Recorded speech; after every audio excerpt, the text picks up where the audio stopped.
The second factor affecting criminal intent is aberratio ictus. Aberratio ictus in English means mistake in the victim of the blow. Here, the offender intends the injury on one person, but the harm fell on another. There are three persons involved in this scenario: the offender, his intended victim, and the actual victim. For example, X fired at Y but missed. Instead, the bullet hit Z, resulting in the latter's instantaneous death. Question: what is the criminal liability of X? Answer: X here is liable for attempted homicide or attempted murder, as the case may be, depending on the presence of qualifying circumstances. Attempted homicide or murder as against Y, and homicide or murder, as the case may be, as against Z.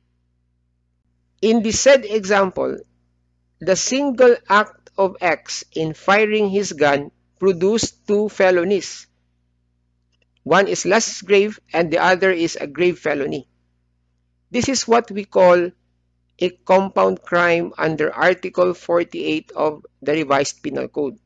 Even if there are two felonies that arose from a single act, it will be treated as a single offense. That's why it's called a compound crime. And in such a case, the penalty for the most serious crime shall be the one imposed, the same to be applied in its maximum period. In the same example, what if Z survives? The answer is X will be liable this time for the compound crime of attempted homicide or murder as against Y, and physical injuries, whether less serious or serious, as against Z. The reason here is, as against Z, only physical injuries can be charged because there was no or there is no criminal intent on the part of X to kill Z. Kasi yung criminal intent to kill or intent to kill only pertained as against Y because Y was his intended victim. Now, what if Z suffered only slight physical injuries? Will this result into a compound crime? The answer is no, because in a compound crime, the single act must produce two or more grave or less grave felonies.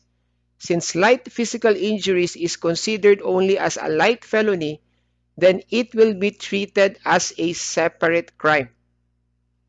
So, don't be confused, no? When I say compound crime, kahit dalawa, tatlo, apat, limang crimes yung maproduce by a single act, it will be treated and regarded only as a single crime.